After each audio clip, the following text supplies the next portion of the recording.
And then I wanted to mention that depending on your own weight, the bounce will feel either softer or firmer. So if you are a very light person, you might want to find a rebounder that has a very soft bounce.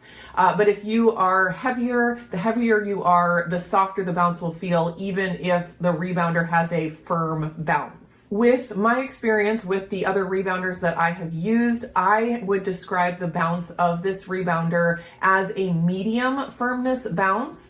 My first rebounder was a 40-inch and the bungees were like smaller.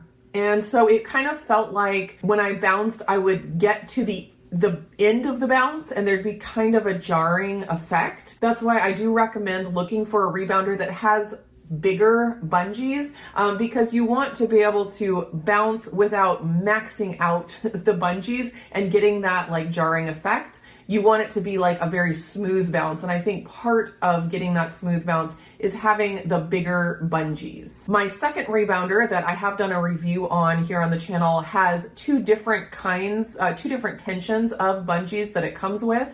And I would say that the bungees on the Kensone are very comparable to the firm bungees on my Softland Beacon. And both of those are a little bit softer than my first rebounder, which was the Ancheer 40-inch. And so that's why I kind of describe this one as a medium bounce. It's not the firmest I have had, but it's not one of the super, super soft ones. And like I mentioned, you want to take your weight into account when you're choosing your firmness, but then also firmness and softness comes down to a personal preference also. If you're using your rebounder for a lot of high intensity exercise or doing exercise videos where you really want to stay on the beat with a certain workout, then you're going to want a little bit firmer of a bounce like the Kensone.